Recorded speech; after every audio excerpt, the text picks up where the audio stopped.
morning, everybody, as you're joining us for our final session for the year. So those of you that have been attending regularly, thank you. I hope you've enjoyed it as much as the Unique Speaker International team.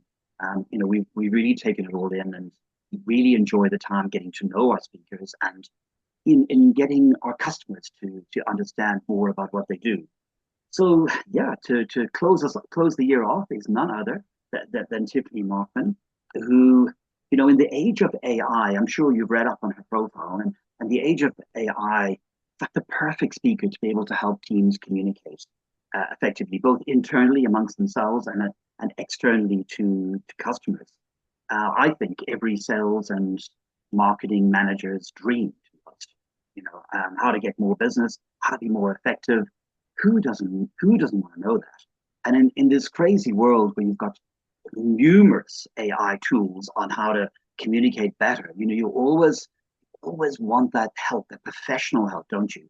Just to make sure is this really what I want to say? Because I feel it's a little out of control, to be honest. Well, they would be my thoughts.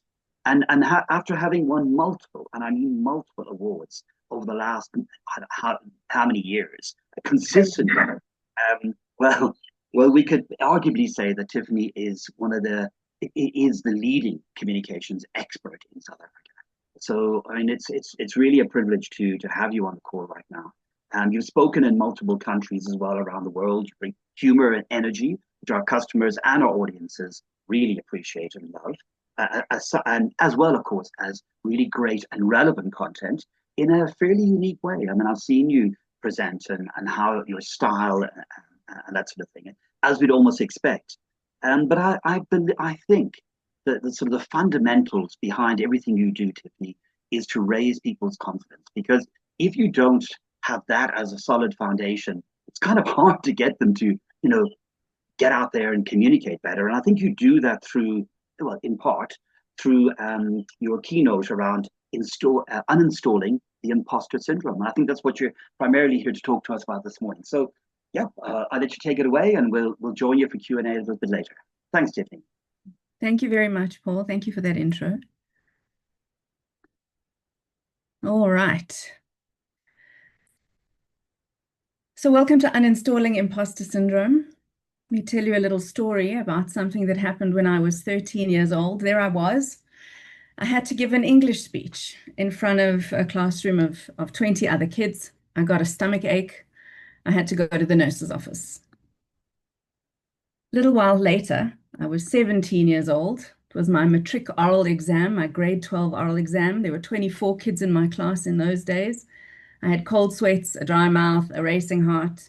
The teacher was kind enough to let me give that oral in private at break when no one else was around. Fast forward a couple of years, 26 years old, giving a talk at a conference, 200 people in the audience. It really was the opportunity of a lifetime for me at 26. And yet I felt abject terror. And a little voice in my head said, "Who do you think you are?" 34 years old, presenting a talk to 550 people at a major event. I was a last-minute choice for the keynote speaker. I was asked to step in when the real keynote speaker couldn't get to South Africa. There was a travel hiccup, and so I was the next best thing. I was so scared that I had to talk myself to the stage from the green room. I had to go walk, breathe, walk, breathe, walk, breathe, and I never ever spoke in heels again. And a little voice in my head said, "Who do you think you are?" 35 years old, I was in Dubai. I was speaking to an audience of 80 people. The client was Microsoft. I was so relieved when it was over that I drank too much wine with the client in the UAE and had a hangover that still makes my eyes hurt to this day when I think about it. I don't drink anymore. And a little voice in my head said, "Who do you think you are?" And again at 36 and 37 and 38 and 39 and 40 and 41 and 42, when I get up on stage or pick up a microphone or really do anything prominent or prolific, the little voice in my head says, "Who do you think you are?" Now I'm 44. A month ago, 220 people.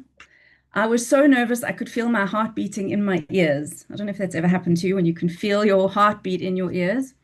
I've now been speaking publicly for 18 years and professionally for 15. And the little voice in my head still says, "Who do you think you are?" It's still there. It's quieter now, and I'm louder, but it's there. So here we are today. I'm Tiffany Markman, a writer, a teacher, and a speaker. I'm still 44. I'm here, I'm online, I'm talking to you. I've not been able to eat a single thing today out of nerves, and the little voice in my head is still saying, "Who do you think you are?" But you and I are here to discuss how to make that voice quieter. Because here's a universal truth. Everyone has fraudy feelings, but some of us have them almost chronically. And it can feel like the obstacles don't stop coming. There are the internal demons like resistance and self-doubt and overwhelm. And then there are the external demons like complicated colleagues or competitors or negative influences or scary tech or a lack of resources or family worries or money worries or health worries. And this is all so common that it may as well be normal. The reality is that up to 70% of people have felt like an imposter at some point in their career, and it is usually the high performers. This is Sheryl Sandberg, the former COO of Facebook, now Meta, and she has said that she is one of the 70% of high performers that experience crushing, almost debilitating imposter syndrome. It's usually the really impressive people. I'll give you a quick run through of some of the people who have publicly come out to say that they experience problematic levels of imposter syndrome at one time or another. And so, what about normal people, not famous people? What about normal people like you and me? Well, when I was 24, I walked into my dream job one morning. I'd worked there for 2 years. I packed my stuff and I left. There'd been a fraud in the business. I had heard about it and I couldn't stay. Otherwise, people would have thought that I'd been involved. I paid 500 Rand, which in South African rands in those days was an absolute fortune. This was 2005, for a session with a business coach. So adjusted for inflation, that would be about probably 1,500 Rand today, about, yeah, a significant sum of money in those days. I went off to the business coach and was given what I thought was pretty bad advice. She said, "Go on your own, start your own thing." But I was 24. I didn't know how to do anything. I couldn't go on my own. I thought that was extremely bad advice. And yet here we are 20 years later. I've been on my own all this time. And I can tell you that I'm on pretty good terms with myself. I and myself get on quite well. It takes some work, not hard work, but consistent work. Problem is that imposter syndrome is self-fulfilling. It's a vicious cycle. You're afraid of being caught out as an imposter, so you don't ask questions, so you fail. Or you over-prepare. When something goes well, you're convinced that all your prep was necessary in order for it to go well, and when it doesn't, your imposter syndrome gets worse. So on and on it goes, a vicious and self-fulfilling cycle. But most people with competence have some imposter syndrome for the simple reason that we know how much we don't know. So remember when I said that high performers are more prone to imposter syndrome than other people? There is a risk, and I feel that I have to obviate this significant elephant in the room. The reality is that privilege is real. I have to acknowledge my own privilege. I also have to acknowledge the fact that throughout the world, institutional racism, sexism, homophobia, xenophobia, these are all real. So when we hear someone express self-doubt in the workplace and we jump to diagnose them with imposter syndrome, that's not necessarily helpful. Because what we might be doing is failing to recognize the real obstacles facing minorities, people of color, women, immigrants, etc. We need to be aware that what we are trying to do in many cases is not fix people at work, but fix the places where people work. So back to imposter syndrome, having issued my disclaimer. If you're here, the odds are that you've experienced imposter syndrome at some time. Let's get on to the solution because, of course, I have tools and tips for this. The first tool is the simplest one. See it as a rite of passage. Imposter syndrome feels isolating and anxiety-provoking, but one of the things that I've learned is that it's also a pathway into outstretched confidence. And I apologize in advance for the cliche, but you've got to go through it to get through it. You've got to actually walk the path of imposter syndrome to get to the end. There is light at the end of that tunnel. And here's a quote from a colleague of mine. I wish I'd known that it's okay to feel some level of self-doubt, especially at first, and that we all do at some point. So if you see it as an entry-level hygiene factor, as permission to play, as a rite of passage, then it becomes less of a syndrome and more of something to expect and recognize and acknowledge when it arrives, which it will. So that was step one, rite of passage. Tool two, or step two, talk about it. When we put private thoughts into words, when we share stories, we are able to focus on our failures as much as our successes. Another thing that happens is that people jump into the conversation and say, I've experienced that as well. I felt that way too. I know what you're talking about. There's resonance and rapport and all sorts of community building that happens when we put things into words. I think the little voice in my head gets louder when I try and silence it, but when I speak it out, it gets softer. Number three, depersonalize failure. No matter how experienced we are, we tend to internalize failure. So if something goes wrong, we credit all of our failures to our own wrongdoing or not being good enough. Whereas if something goes right, we credit our success to luck or help from other people. So all of that success is put down to others, and all of that failure is put down to ourselves. On the other hand, the belief that you can develop new skills with hard work and through failure is indication of a growth mindset, a positive thing. And I've really experienced the fact that if you normalize setbacks, you're less likely to blame yourself for missed opportunities. And so through hard work, dedication, development, and the acceptance that you are going to fail, things tend to happen in a much more organic and healthy way. Another thing I've learned about success is that it's not a linear path. You don't work hard, fail, fail, fail, fail, fail, succeed, and then continue to succeed into the future for the rest of your career. It looks more like a roller coaster. So it's fail, succeed, fail, fail, fail, succeed, succeed, succeed, fail again, succeed. It's messy. It's complicated. It's all over the place. Another thing about failure is that for many people, our work is our life. So if we hear that campaign was disappointing, that project was disappointing, that piece of work was disappointing, we hear you are disappointing.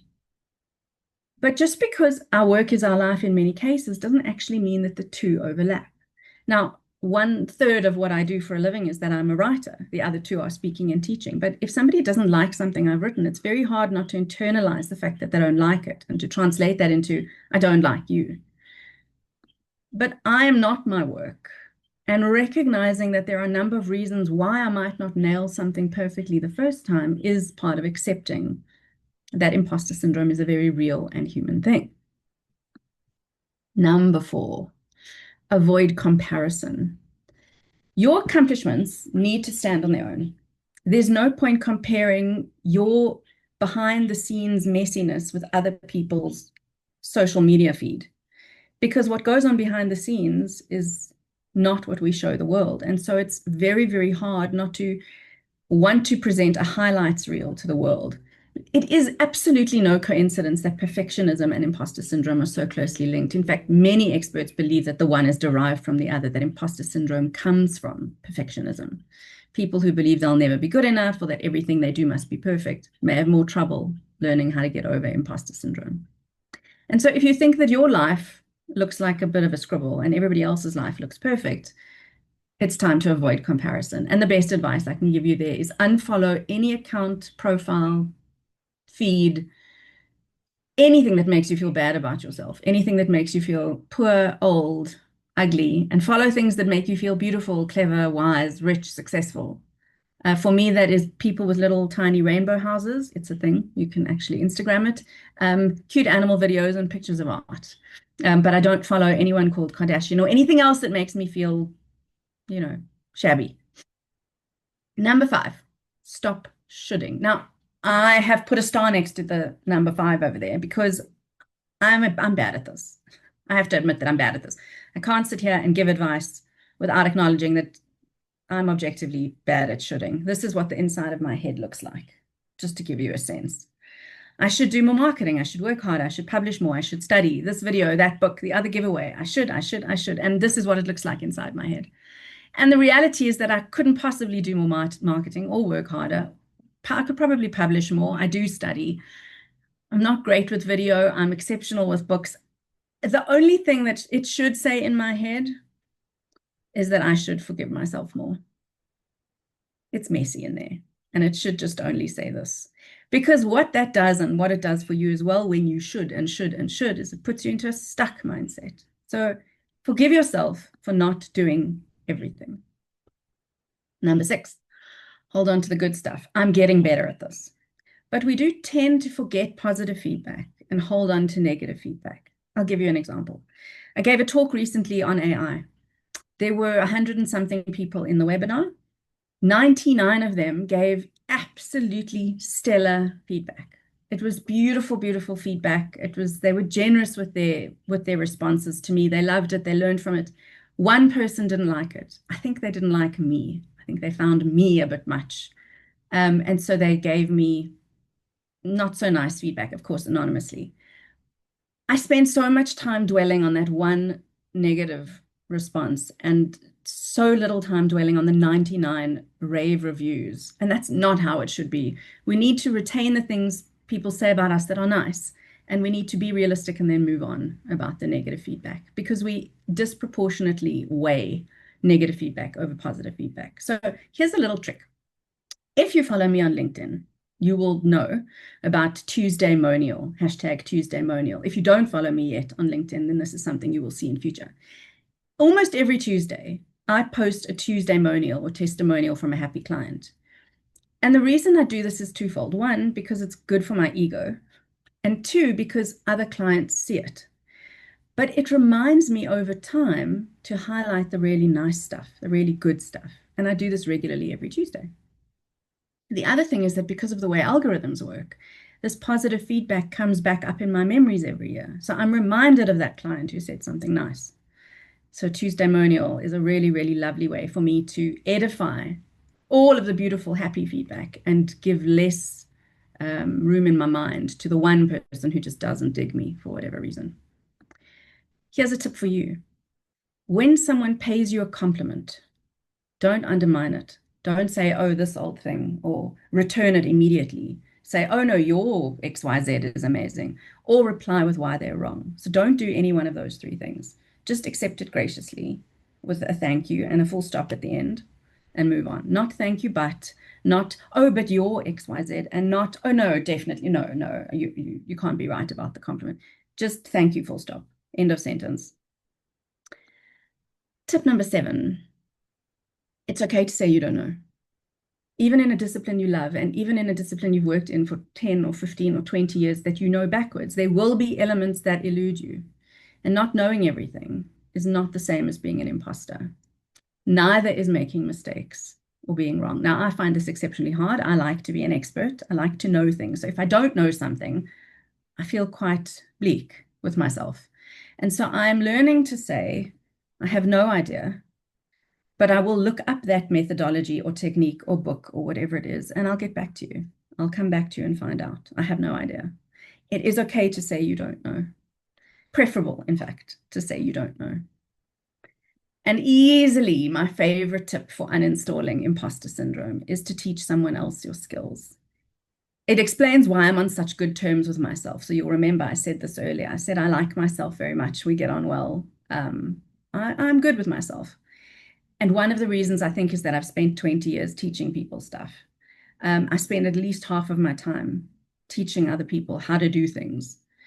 And what this does is it creates this sense of awareness of all of the work you put in to get to where you are. It's really helpful to teach or coach others who are trying to get to where you are today. This is me at 26, teaching at one of the first big conferences I ever spoke at. And I was, as you can imagine, terrified. And as you can imagine, the voice in my head was saying, who do you think you are?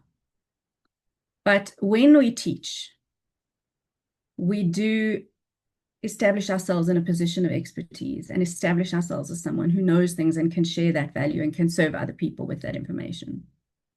So I was 26 years old in that photo, giving a talk at a conference in the cradle. That is one of the most terrifying experiences of my entire life. And yet that's where it all began, the speaking.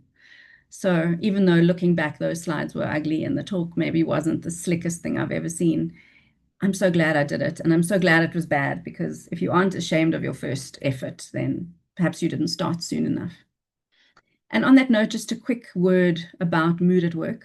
USBI has a complimentary mood at work assessment that can help you to apply some of these concepts in an organizational context. It's a powerful, powerful tool for gaining insight into your organization's needs, because it measures employees' collective mood and emotional well-being in real time.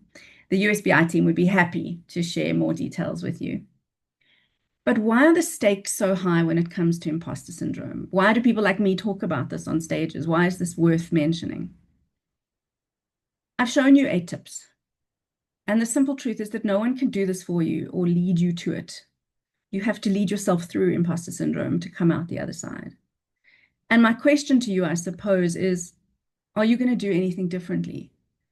Are you going to implement any of the things that I've mentioned, like accepting compliments graciously with a full stop, or dwelling more on the positive feedback than the negative, or avoiding unhealthy comparisons on social media, or not internalizing failure, maybe trying to internalize success, or seeing imposter syndrome as a rite of passage, or teaching other people your skills? Are you going to do any of this differently, or are you going to let the inner voice win when it says, "Who do you think you are?" I've been Tiffany Markman. You've been a delightful, if largely silent, audience so far, and this was Uninstalling Imposter Syndrome. I would be delighted to take your questions. Thanks, Tiffany. That was that was awesome. A great way to start the week. I think just a question from me. It's a fairly standard question in my role, obviously, being head of sort of sales globally. We always want to try and make sure that we position our speakers correctly in terms of how we present them to our customers, conference organizers out there. So, I mean, what would you, if you are, what advice could you give us as a sales team in terms of how we should be positioning you at conferences? I mean, to my mind, it's all about communication. It's all about, if you really want your teams to effectively work better, it's about raising their confidence. And you've given us numerous skills in how to do that. And like you say, stop shooting. I think that was one of my favorites. And then at the end of the day, forgive ourselves a little bit more, because I mean, particularly in sales teams, that they are highly driven and results orientated. Every month, you're only as good as your last month's sales. And it's been like that, for day in, day out. So any sort of tips, advice from us that how we should be communicating better in terms of your offerings to conference organizers, why you would be a must to get on certain stages? That's a lovely question, Paul. Thank you. I'm a strongly biased in favor of comms person.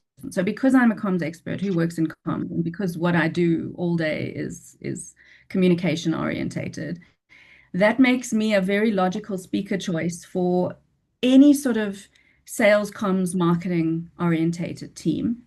I think that there are different elements of communication that play a role in business. And I think that as AI and everything else gets more integrated into what we are doing, the human element of comms becomes all the more important: the authenticity, the vulnerability, the genuine human touch. So if there's an organizational group of people or conference requiring assistance with communicating with the self, that's imposter syndrome and uninstalling imposter syndrome. If it's communication with others, then it would be the work that I do on social media promotion for brands and for individuals and for teams, or it would be the coming up with creative ideas for product launches, for events, for campaigns, concepts, sales, all that sort of thing. The creativity talk is communication with others. If it's about communicating with machines, then it's my AI talk and on communicating with bots, but to produce output that makes us sound more human. So I think that very much when there's a communication element, and that usually tends to be marketing, sales, branding, those sorts of environments are most conducive to talks like mine. And I think that when the client or the audience is particularly interested in humanizing what they do, then that's a very, very nice synergy. which is literally everybody these days. So I think, Yay! More work yeah, for me. exactly. 2026 is looking very bright, Tiffany, or brighter even, if that's possible in your world. Look, you're a fabulous speaker. I could just listen to you all day long. You're just the way you communicate, the way you articulate, it just makes so much sense. It's easy to follow. It's fantastic. Um, just as a comment from Melissa, it was a beautiful talk, so vulnerable, authentic. I agree. Thanks for sharing. You made me realize how many of us punish ourselves. I totally agree with her. When we fail and never actually celebrate ourselves enough when we achieve success. And that's the thing. We're always deflecting it to others, which is not, I guess, a bad thing in principle, because your success generally is a byproduct of others. But you were saying that we should also just take in the compliment and let it stay for a bit. I think we've overcorrected. I think in an attempt to be humble, or rather not to be arrogant, we've overcorrected too far the other way, and we've become very uncomfortable with accepting positive feedback, compliments. Um, we tend to leap on the slightest criticism as really valuable, but we don't do the same thing with positive feedback. And I think we've become a little bit scared of affirmation from other people and from ourselves, um, which does not bode well for us in the future. I think if you don't have your own back, it can be very hard for others to have your back, or at least for others to know why they should have your back. Mm, mm. And I guess if we really are going to work constructively and with intention of removing or at least lessening the imposter syndrome, um, then we need to let in the positive affirmations, right? And Absolutely. even if you give credit and credit to the team, I don't know how you do that, because you've got to, like you say, stop, thank you, and then, but maybe further down the road, you could say, about what you said to me earlier, and I really took it in. It was wonderful. I'm also just so appreciative of my team, the way they create and this kind of environment to receive compliments like this. I guess there is a way of bringing it in at some point. I don't even know if I would wait until later. I would thank them for the compliment, full stop. And then I would say, um, I'm very much able to do these things that you have referenced and that you've appreciated as a function of leading an exceptional team. And I'd like to think that what we've achieved is a combination of good leadership and really, really excellent teamwork. I think you can combine the feedback for the compliment by accepting your own due and referencing the fact that a good team makes you a good leader and a good leader makes you a good team. Yes, I think it's important, and it leads on for good conversation as well. So it sort of carries it on. Really like Kathy, Kathy's yeah, yeah, suggestion. okay, yeah. So I was going to say, and I'm so glad you've mentioned this because you've sort of teed it up for me so nicely. We didn't plan this, everyone. The lovely thing about I shoulding is that it makes driven people more driven, right? So you saw what the inside of my head looks like. It's full of I shoulds. That's one of the reasons I've done so many cool and amazing things in 20 years. The I shoulding is a driver. The problem is when the noise of the should becomes bigger than the doing of the things that you are saying you should be doing. I think you tend to get lost. It becomes a bit of a swirling maelstrom of stuff. So it's exactly true that there should be a balance between I should and I have. I should do all these things, but I have done a lot of these things as well. So you allow the I shoulds to drive you, and you allow the I haves to make you feel like you've accomplished a lot of the shoulds. Mm, mm. That's I a really awesome comment, Kathy. Thank you. Yes, yes. But I like that I have as well. So Mm. so so if we're having the I should conversation, we just need to make sure, are we having an equal amount of I haves? Um, love it. And maybe just sort of in closing now, Tiffany, what are sort of common questions that people do ask you, and that we haven't covered today, that you just like to maybe mention before we sort of close off? About imposter syndrome specifically, or about the talks that I give generally? I think just in general, yes, exactly. About increasing the team's performance in general at a company. What are sort of any of the key questions that you've been asked? Like Kathy asked a really good one there. Is there anything that we oh, here we go, that we should have asked you before Like we what you leave? did there, Paul. Um, I think that for this talk in particular, I think it's not a competition, but if it were, Kathy's won because that comment was fantastic. Mm, Um, I This talk, the questions I'm usually asked are linked to, is it that simple? Is it that simple to feel that you have imposter syndrome and then change just a couple of elements of your self-talk? Is it that simple to overcome it? No, not to overcome it, but it is certainly that simple to start chipping away at it. And those small, tiny micro habits are enough to start becoming aware of the fact that you might have imposter syndrome, what the triggers for that might be, and then how to start, silencing or quietening that inner voice. Yes, it really is that simple. That's the question I usually get. Surely it can't be that easy. It sometimes is that easy. Some of the other questions that I get a lot, so for example, AI, the biggest question I get when I do the AI Yes. talk is, Tiffany, you're a writer. Aren't you worried that AI is going to take your job? If I had $1 for every time I've been asked that question, I could retire. No, I'm not worried it's going to take my job. It is not that good yet. It does make me a better writer because it's a very, very solid thinking partner.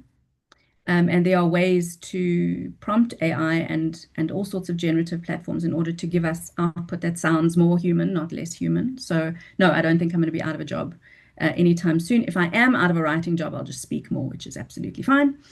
The social media talk that I do is called Bare Bones Social Media, and it's about social media promotion for brands, teams, and individuals who don't like social media. So it's for all those people who hate being on social.